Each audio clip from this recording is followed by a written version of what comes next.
Thank you, Maxim. What a great event. So I'm just going to quickly share a quick story about human connection and networking, because if I can take you back to 2007, when I first started networking and connecting with people for business, I got it completely wrong. Because I was trying to sell to people, and it's not about that. It's about getting to know people, getting them to like you, trust you, and the business will follow. So human connection, I believe, is all about showing up for other people. And everybody wants your time and attention, right? If we're saying something, we want to be heard. We want to make sure that we're listened to. So I believe that that's what human connection is being authentic, is being respectful of somebody's time and showing up for them and make sure that you give them your time and attention. And if I just say this one thing, human connection times connections times collaboration equals impact. Okay, so I want to just start asking some of the questions to the panel. So, what do you think? Ladies first, okay. Kelsey, what do you think that human connection and networking stands for? Stands for, I think that creativity grows off of other creativity. So I think having people to, for example, with the drawing that we just did, if some of you were not here, you get inspired by other people's vulnerability to also be creative and to take a risk. Yeah. So when other people are taking risks, and it empowers you to take risks as well. So I don't know if that answers the question exactly, but I think that that's what I've observed over the years of bringing creative people together. So. Awesome. And what about you, Kelley? For me, I'm a film director, and so when you're making a film, you have to be connected, not only to the actors to get the story going, but to your team and your crew. And my father always told me, your greatest asset isn't money, it's people. If you can have the people behind you to build those connections, get to know them to where they trust you, you can build anything. Like my first feature film, if you know film, it is hard to get your first feature film. It's like my short won the Student Academy Award, all of that, but that didn't mean a thing. But what I had was people. I built a big network. And so from there, during the pandemic, I said, hey, I know all of you are sitting on your couch right now. How about we go and make a film? I have my stimulus check and some unemployment money. And they were like, how are we gonna make a feature with your stimulus check and some unemployment? And I was like, I don't know, but we're gonna do it. And to tell you the truth, you cannot make a feature with your stimulus check and some unemployment. But it will become an if you build it, they will come situation. So we were able to get started, and then some other producers came and said, hey, what are you doing? I want to get in. And so we got the finishing funds, and that feature went on to win at South by Southwest, which is one of the largest film festivals, which started my career. Give her a big round of applause. Thank you, but that was from people. I didn't have the money. So you can do things that people tell you you can't when you have the community. So it's really about community building. Oh yeah, 100%. And when you think about it, human connection is the currency, not just of your business, but of your life. And I think we all realised that in the pandemic when, me, God, that was my worst nightmare. I couldn't go out. Yeah. And I remember I was in LA last month on business, and I'll quickly tell you, it was so funny. I said to my daughter, I went in a driverless taxi with Waymo last month, but they're only in LA. Yeah. And my daughter said, Mum, that's your worst nightmare. I looked at her and went, it was a really nice experience. She went, but you couldn't talk to anyone. That's what she said to me. That's hilarious. And, in the pandemic, it was just gruesome that I couldn't go out there. So I obviously pivoted my business because everything I did was in person. Everything in my business was in person, and I had to take it online. But I felt it was my duty to keep everybody connected, because if people like us who had communities didn't do that and they just gave up, where would we all be? We all craved that human connection, didn't we? Yeah. So Roy, what about you? Human connection is pretty easy for me. It's about being chilled, being easy to talk to, easy to work with. And I think with human connection, the big thing I think is sometimes you can just level it at business and getting prospects and opportunities and whatever else. But I feel you build more of a connection when you can connect with people outside your target market or your target audiences. So when I'm traveling, I travel quite a lot, and I'm always connecting with the Uber drivers. Yeah, they become my friends. Some of them become my clients, not because I'm looking for clients, because I just chat to them while I'm in the Uber. So you don't take Waymo, apparently. You don't take Waymo, the driverless car, does she? Oh, no. And every time I go to an airport, when I go in the lounge, I always find somebody to talk to. Whether it's another passenger or the waitresses, the barman or whatever. Always just connect with people. And I find when you do that, when it comes to business, it becomes natural. You don't have to put on a show of trying to connect, trying to be interested, because you automatically are, because you're just connecting with everybody on a level. And to me, that's human connection, connected with the heart of somebody else. Yeah, 100%. And, just to give you an example, but I think to add to that, we've talked about this a lot today, is kindness. It doesn't cost anything to be kind to people. And just over the last 48 hours, I was on the plane, I was chatting to the steward and the stewardess, and I said, oh, thank you, they were giving a really good service, and I was chatting away to them for about half an hour. We were having a good laugh, and I told them the story how I met Sir Richard Branson and I networked my way to Necker Island just 3 months before COVID, and they were like blown away with it. And I said, hey, listen, I'm just a normal woman from Cardiff, but yeah, I ended up on Necker Island because of, obviously putting it out there that I wanted to go there one day. Yeah. So, but about 5 minutes later, the air steward came up to me and he gave me a glass of champagne. And it was because I connected to him and I was talking to him. And then when I came into the hotel, again, I was chatting to the receptionist, having a great time chatting to her, and all of a sudden she said, oh, I've upgraded you, by the way. I was like, really? She said, yeah, I've upgraded you. So, but it's chatting to people, and also is that smile. Because whenever I talk to people, I love smiling, and I just love meeting new people, but I love meeting nice people who are kind. And I think this is what people want. They want authenticity. They don't want bull. They want you to show up as your real self and be attentive. But the biggest tip I can say is never judge a book by its cover and listen to people, Yeah. So just asking you, obviously, I talk a lot about opportunities, and I've had some of the most amazing experiences, like going to Necker Island with Sir Richard Branson, because I put myself out there and I was talking to people and building relationships. What is the one thing that you've done through meeting somebody new, not the one that you've just told, another story perhaps, or another example of that magic moment that you've created something so special just by chatting to somebody? Is there something that you can think of right now? Oh, yeah. There's a lot of those moments where you just... And can I say, not everyone is a social butterfly. All right, so some of you might be sitting here having anxiety right now, talking like, oh my God, I have to talk to people in order to succeed. You do. The person you need to speak to and make friends with is a social butterfly. And you get them as your buddy, your business partner, and then they will speak for you. If you have those creative ideas and you're just the introvert with the good ideas, but talking to people just gets you, real tight, you got to talk to one person, find that social butterfly in the room, make friends, and then that can be your partner. But that's the one thing you have to do, is build that partnership, again, human connections. But for me, one of my films was in consideration for the 91st Academy Award. And I was going around Hollywood for all of these, you have to campaign and all that. And so I'm in the room.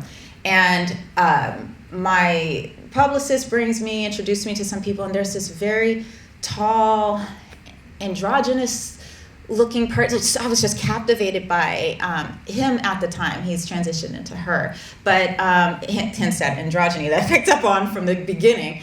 But no one introduced us. We just were standing next to each other, and I just looked up and said, "Hey, hi, I'm Kelley. It's good, it's good to meet you." And then so they spoke back with me, and I said, "How's LA treating you?" They had just moved to LA from Germany, and I'm born and raised in Los Angeles.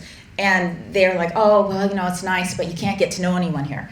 And so I said, they're like, "I can't make friends." And I said, "Well, I'll be your friend." And they were like, that's real sweet, but no one ever really is friends in LA, right? So I said, no, I'll be your friend.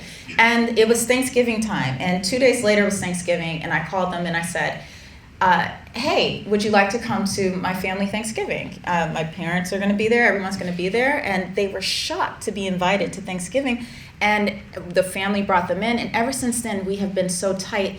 And this last feature, I needed financing. And it was them and their family that financed the entire feature without me even realizing that they were capable of doing that. And It's because it was a genuine friendship and they trusted. And so people aren't just giving money. And I didn't expect it. They were like, no, we want to help you. But that was just because I said hello in that room that day. And it's how you make somebody feel. Yeah. So obviously if you're in your business, people buy obviously, but people buy why you do something, not what you do, and it's how you make somebody feel. You know? Yeah. Kelsey, what about you? What's your magic moment that you've had from meeting somebody? Well, there's a lot of moments like that, and I think I want to talk about not one specific person, but I want to talk about going out to events. And there's sometimes, if you're not a super extroverted person, it's like, oh God, I gotta go to an event, gotta get ready, do this thing. But when you do go and you're around people and you do start conversations, there's more of a chance that you will have some kind of connection. And I mean, actually, sorry, Aiden, I keep pointing you out, I know, but we did meet Aiden at a creative morning, and Aiden is someone that talks to everybody all the time. And I was like, what is it? Aiden's got this like special thing about him that he can connect with everybody. And I think it's that just genuine openness and curiosity about other people. So it's not so much about how can when you're stuck in your world of like, I need to show up and I need to do this thing. But if you just shift the focus to the other people, you're just going to be more receptive, I think, to connection. Yeah. So I that's sort of a general sense of that. And it leads to a lot of things. But yeah. Awesome. Okay. I suppose for the people here who aren't like us, who are kind of like out there, always chatting to people, are wondering, well, how do I do that? And one of the easy ways is what I do. Just dress different. Oh, yeah. Conversation started. all the time. And I've had conversations with quite a few people here just because of the suit I wear. And there's two things about it. One, that obviously you make the connections, and two, it forces you to put yourself out there, even though you're not speaking, to make yourself open to conversation. And it's easy. You don't have to wear the whole Pac-Man suit kind of thing. You can do with a nice, different hat, a well-coordinated outfit, bright shoes. That's how I started. I started putting shoes up to my hat. Yeah, red shoes. I would put them on because I just like red shoes, but everybody was commenting. I thought, oh, that's cool. Okay. And then I went through this whole transformation. You will not believe what I used to look like. Yeah? Size, everything. Total transformation, because I saw the power of opening yourself up to conversation, how it works to get those connections. And so it's not as hard as you think. But at the same time, you have to, on a business level, not only be open to the conversation, but you've got to bring value to the people that you're talking to as well. And actually, a term that I wanted to bring to this event that I just thought of, just walking down the road, was you've got to improve your CV, your creative value that you bring to people. Yeah, so it's an easy term to bear in mind. Yeah, you might be a music producer in the movies or whatever else. That's your creativeness. But what is the value you bring to the people? A brilliant value is your personal connection. That gets you everywhere. And your personal brand as well, isn't it? Yeah, personal brand you have to work on. But if you've got a brand, a personal brand, but you haven't got that kind of like ease of being able to connect, chat and get along with people, it makes it harder to do business because they want to have, nowadays people want to have fun. I found out they don't want to do, you're at this event because you want to hear some good information. But at the same time, you're really here because you want to connect with people. yeah, and you want to connect with people who are easy to connect with. Straight in conversation, it's not hard. And I've got to say, I go to a lot of events. I can put my hand on my heart and say, you are the coolest people I've come across. Seriously. Yeah. In You said that to me today. I did, didn't I? Yeah. Yes, I'm not making it up. You know, no, you You would guys. slip me the tenner later. You said it was 100, didn't you? Oh yeah. Yeah, but I just thought, I said to Tracey, these people are so cool, easy to connect with. We're in, the business, entrepreneur circle, coaching, authors, and where everybody's trying to get business. You're all creatives. Obviously, you need to get business, but you're just easy to connect with. So I applaud you because you're doing what we're talking about. Awesome. I just wanted to add one thing because we've talked about introverts and extroverts. And I remember during the pandemic, did any of you go on Clubhouse at all? Oh yes. Yeah? You remember that? And I used to do rooms for introverts because a lot of introverts used to come up to me when I was in my in the in-person space and say, "Oh my God, I really dread these events. I'm really, I'd literally cringe walking into the room, or I need to go and recalibrate because it's just too many people." They like one-on-one. And there's probably a lot of introverts in the room who are here right now. And a lot of them used to say to me, well, how can I overcome my nerves? Or how can I, not feel so overwhelmed? So I just wanted to give you this golden nugget. So for those introverts who are in the room and perhaps you feel dread when you walk in, just think to yourself before you come to the event, you've got a lot of value to give. Oh yeah. You know your stuff, right? And it's up to you and it's your duty to pass on your knowledge to other people. And when you flip that, to think of it as your duty rather than dreading walking into the room, thinking it's all about you and how you're feeling, flip it to how can I show up for people? I can show up for people by actually thinking it's my duty to pass on the knowledge that I need to pass on for other people. Does that make sense? You with me? Yeah? So I want to talk a little bit about trust because over the years, I've built up so much trust in my business, showing up for people. So I'll go to you on the end, Kels. All right. How do you, in your business, build up trust with your network and your connections? I mean, showing up for people on time. It's so simple, but you make a date on a calendar, you have a time, and you show up, and if you can't, then you say, hey, I'm going to be late, or I have to move the date. Communicate. I mean, it's this like the most simple thing. And I mean, even if my friend had a show the other day and it was kind of bad weather. It was like, oh gosh, I gotta go to this show. I'm like, no, I'm gonna go to my friend's show. And even if it's raining, I'm gonna show up.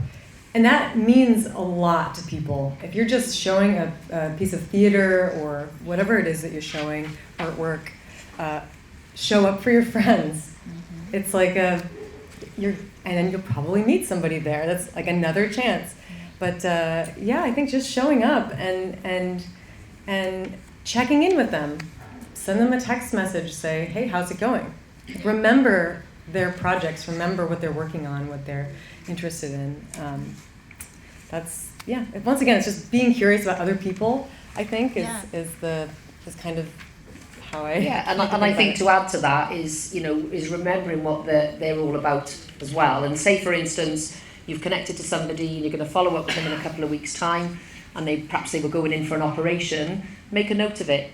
So, because obviously we speak to so many people and we connect to so many people all the time. Like, my memory's not as good as it used to be. I'm 59 next month, and I used to have a memory like an elephant. You're not no one's 59. I am. Look at her. It's the big 60 next year. So my memory's not as good as it is, so I have to write things down.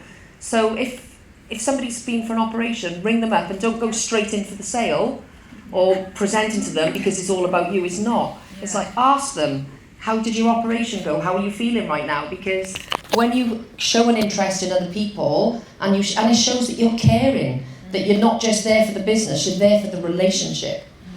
So don't think of it as it's just a business transaction. It's not. It's something that starts with a conversation and turns into a friendship. And a lot of my clients have turned into friends. Roy. Okay. You're talking about trust. Yeah. Right. Okay.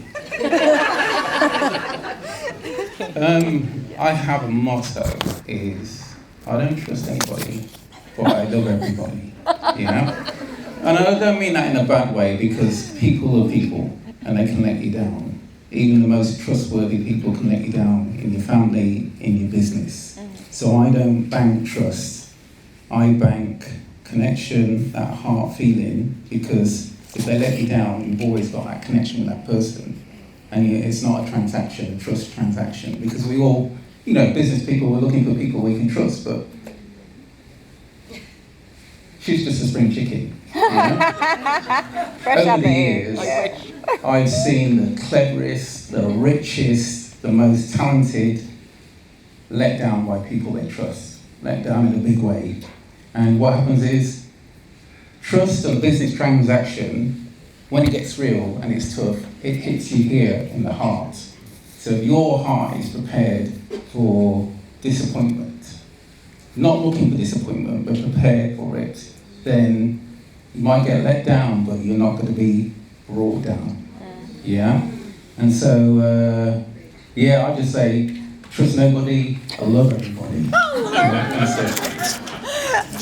Awesome. So I've actually got an acronym for networking, and I could talk about it all day, which I'm not going to because I don't have the time, and Maxim will call me off, and we've only got 2 minutes. But it's N is for new connections, always talk to somebody new. E is for enthusiasm. T is for trust. W is for warmth. Always be warm and welcoming with other people, and perhaps introduce them to someone else. O is for opportunities. R is for relationship building. K is knowledge, having the knowledge of what it is that you need to achieve before you've gone there. So come in with what your messaging is, who do you need to connect to. I is showing an interest in others. N is to nurture your relationships, because it's all very well showing up for people. You've got to nurture that relationship and be giving. So that's what I believe that networking and human connection stands for. Yeah. Is that good? Are we done? Can I just say one thing? You're at these networking events, and it gets hard to remember everyone. I know this is the Virgo in me, but I keep a spreadsheet, okay? You put it in your notes, do whatever it is. When you meet people, even when I save like a contact, I will put where I met them and what stood out about them, right? So I might put Pac-Man for like you know what I mean? And it helps you to remember. But keep notes, because you meet a lot of folks, but it's important to keep those contacts warm, like you were just saying, and checking in on them, because you never know what can happen down the line in regards to what you're trying to build. And do not have expectations. Please come from the heart, like you're saying, love, right? But if you're going to help someone, or don't expect them to help you back. Do not go in there with that. Especially like in my business, people are like, well, I came to their set and I helped them. That's not why you help. If you're going to help from the heart, and do not expect it back, because you need to trust that it might not be that person that helped you when you need it. It'll be somebody else who comes around because you've been doing that type of work. It has to be pure. So that is all.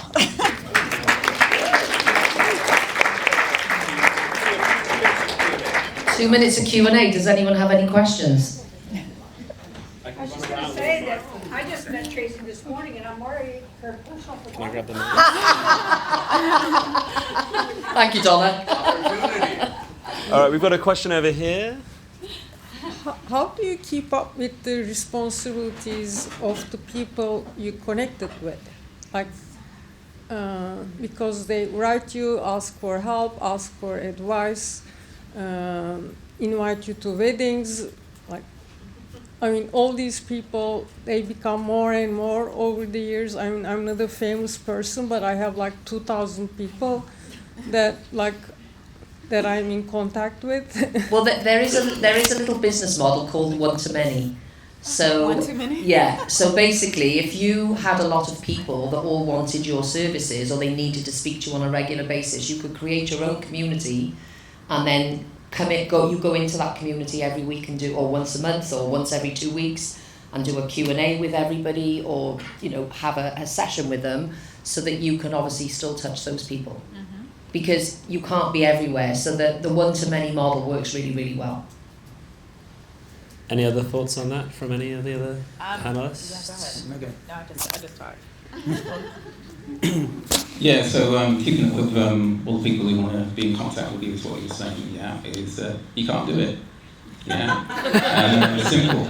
And so my thing is, if they want to talk to you, they'll keep calling, they'll keep sending emails, they'll keep sending the texts, because you can't be talking to 2,000 people a week. Yeah? Those that really want to connect with you, they'll do it. But on top of that, you make yourself, just how I work is, if you want to connect with me, you call me. You don't have to do Calendly or anything like that, just call me. If I can't take the call, I'll send you a message, say call me back later. And so, back to the heart thing, just make it easy to connect. And you'll find that life's better when you're chilled. You'll connect with people better, you get more opportunities. So just make it easy on yourself is what I'm saying. There's also something called Buy Me a Coffee.